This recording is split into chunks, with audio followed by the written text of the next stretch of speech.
las interacciones espaciales.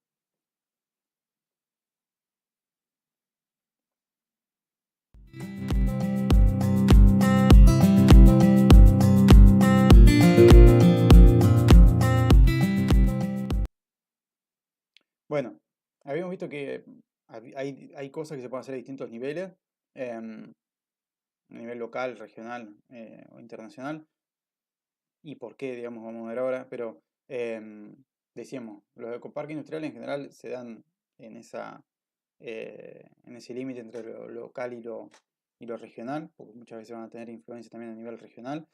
Después hay cosas que uno puede hacer a nivel local y que, digamos, se pueden hacer solamente a nivel local, como son los talleres que se hacen mucho ahora de do it yourself, digamos, para, para enseñar a los consumidores o para fomentar, digamos, la reparación, autorreparación, digamos, de las cosas. Entonces, bueno, nosotros tenemos bicicleterías cada 2 cuadras, ¿no? Por lo menos acá en Tandil. em, pero uno, tranquilamente, son cosas que uno podría, digamos, fomentar el uso de la bicicleta a nivel local y a la vez hacer estos talleres, digamos, que sirven tanto para fomentar el uso de la bicicleta como para que la gente aprenda a repararla, digamos, y que entonces de alguna manera se anime a usar más la bicicleta. Y así uno puede hacer talleres de reparación de electrodomésticos, lo que sea, más allá que nosotros por ahí tenemos un montón de lugares donde los podemos llevar, que en general no son tan caros, digamos, eh, dan una buena relación entre el resultado, digamos, y el precio.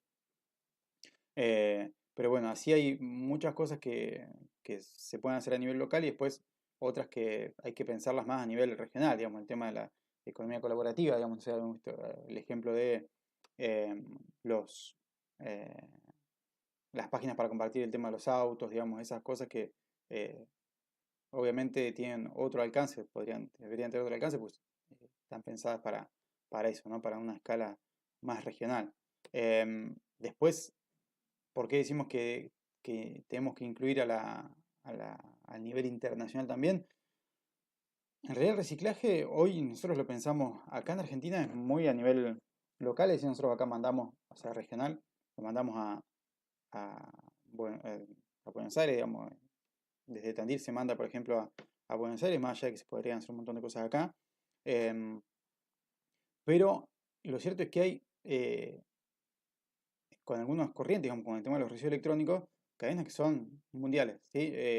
Estados Unidos exporta, digamos, de su residuo electrónico, trata muy poco y lo que hace es repartirlo en distintos países em, con mayor y menor grado de, si se quiere, de responsabilidad ambiental, porque muchos van a eh, países de África, ¿sí? En los cuales, no sé si alguno vio algún documental alguna vez, alguna nota, hay vertederos enormes de residuos electrónicos donde la gente recupera metales, ¿sí? Pero recupera, digamos, quemando los cables, digamos, o sea, eh, contaminando fuertemente el aire y arriesgando su salud, con lo cual es todo un tema, ¿sí? El tema de los residuos electrónicos eh, es terrible. Y los flujos son, como decíamos, internacionales también, de los productos y después de los residuos también.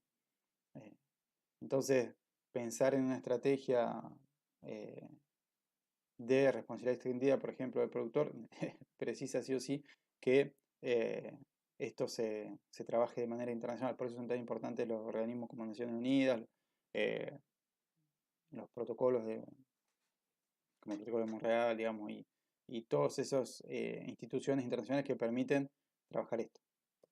El tema de los plásticos es otro. No sé si supieron, en 2017 China es el gran importador de plásticos de residuos, ¿no? Una parte incluso de lo que generamos como residuos acá, después de procesarse en general ahí, digo acá en las regiones, en Buenos Aires, va a China, ¿sí? Se hace mucho con los plásticos, se hace, sobre todo el PET, se hace ropa, ¿sí? Tela polar, tela de polar. Em, y en 2017 China anunció que dejaba de importar, porque también pasa eso, ¿no? O sea, China ha crecido tanto, digamos, y tiene un desarrollo industrial tan grande que tiene grandes problemas de contaminación del aire. Em, y eso también tenía que ver con que procesaba plásticos que venían, por ejemplo, de Estados Unidos, de Europa, em, de muy mala calidad, o sea, con mezclas de distintos plásticos, digamos, y para procesos que son muy sucios. Entonces, em, lo cierto es que China decidió cerrar por dos cuestiones, ¿no? Por un lado, por el tema de la contaminación, por otro lado, porque el mercado chino creció tanto, digamos, que ya con su propio consumo interno estaban abasteciendo cada vez más, digamos, la necesidad de plástico. O sea, con el propio residuo plástico, digamos, que generaban, lograban cubrir muchas de sus necesidades de la industria. En todo caso, la fracción que puede ser de plástico reciclado. Y bueno, eso fue una bomba a nivel mundial porque empezaron primero, obviamente, a buscar otros países a los cuales mandar sus residuos plásticos. Europa, digamos, salió un estudio que más del 50% de los plásticos residuos, digamos, que se juntaban en los sistemas de reciclaje iban a parar a China. eh, con lo cual de repente es, bueno, ¿y ahora qué hacemos con estos plásticos? Países empezaron a incinerarlos, como Suiza, una fracción, porque eh, no tenían dónde llevarlos y en realidad eh, es otra manera de, bueno, la valorización energética, ¿no? Y bueno, es lo que tienen como parte de su infraestructura, ¿no? Pero lo cierto es que después empezaron a aparecer que se empezó a autorizar la importación de plásticos en otros países, digamos, países de Asia, Vietnam, Indonesia, empezaron a recibir esos plásticos que no podían ir más para China, eh, generando unos problemas terribles. Y bueno, en ese momento Argentina también, en 2019 Argentina se anuncia el cambio en la legislación que prohibía la importación de residuos eh, para que se pueda permitir. Eso fue en mediados de 2019 me parece, y después se volvió para atrás porque, por un lado, por la presión de las organizaciones sociales que reciclan acá, que de repente lo cierto es que si es un digamos, desincentivo si las industrias que utilizan el plástico acá reciclado lo pueden comprar eh, muchas veces más barato de afuera porque hay sobreabundancia, digamos, en este caso de residuos plásticos, bueno, termina siendo que bajan el precio y es lo que hacen, aparentemente aumentan la cantidad que viene de afuera, más allá de que a veces les cuesta un poquito más caro, dependiendo de cómo está el mercado internacional, pero para poder disminuir, digamos, comprar menos y que haya una sobreabundancia local de plástico, digamos, de residuos y bajar el precio que pagan después. Eh, complejo el tema, como era, bastante complejo. Bueno, decíamos, de vuelta, el ordenamiento territorial como herramienta fundamental de cómo se construyen las ciudades, digamos, de si hacemos ciudades compactas o no, de cómo, bueno, se organiza la ciudad, cómo está hecha la estructura municipal. Si bien, digamos, hay ciudades que no tienen ni siquiera una Secretaría de Ambiente, digamos, que no tienen, digamos, un área que que pueda trabajar en las cuestiones de economía circular, que deberían trabajar con todas las distintas áreas. ¿Cómo, cómo mejoramos la interacción entre ciencia y decidores? Digamos, qué enfoques eh, científicos también nos permiten trabajar con los decidores, es un tema fundamental. Eh, hablamos mucho de transdisciplina cuando buscamos no solamente integrar ciencia y decidores, sino también decidores y gente que se tiene que tener en cuenta, participación ciudadana, por ejemplo. Bueno, cómo difundir buenas prácticas, eh, ahí cómo formar redes, digamos, ¿no? Decíamos, estaba la red de compostaje en la barriada. ¿Se unieron a la red de compostaje? ¿Quién era la que estaba en la red? ¿Silvia era? Silvina, no, uy. Me, No, yo estaba en la red. Adriana, eso. No te contactó ninguno. No, a mí no, pero seguramente está en un video del grupo. Bueno. ¿Y alguno empezó a compostar que no había compostado? No.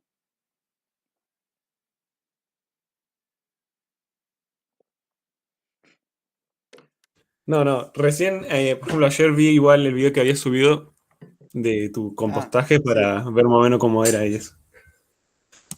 Bueno. Después podemos hacer un foro Lo que pasa es que después no tienen más acceso al curso y no tiene sentido hacer un foro ahí de preguntas, respuestas de compostaje. Pero bueno, como decía ahí Adriana, tienen esa red en la que pueden preguntar después cualquier cosa.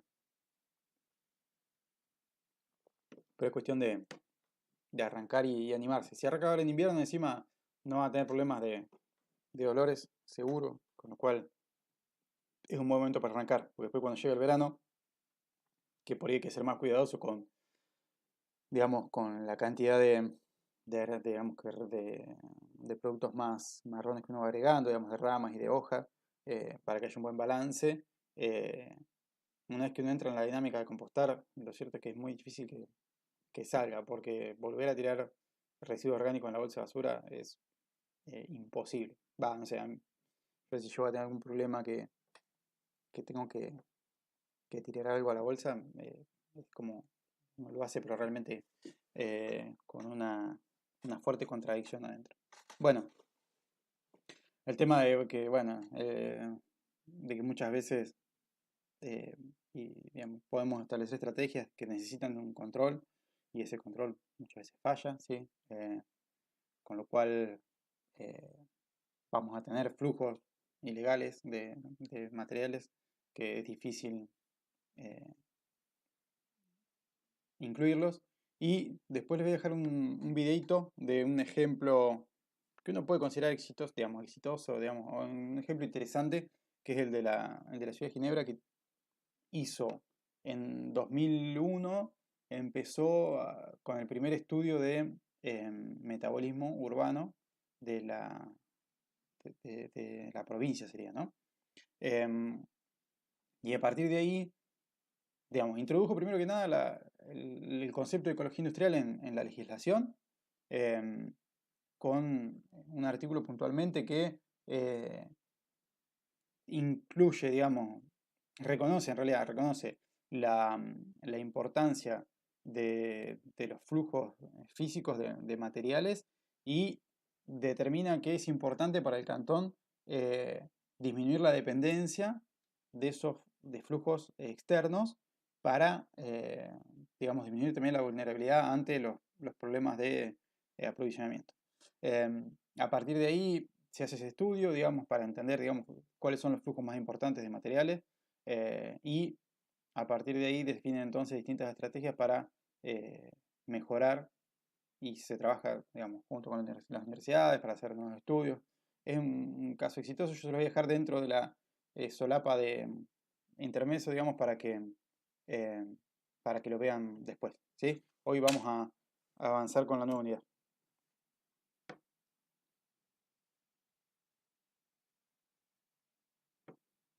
Bueno, importante que miren los videos, si no, no,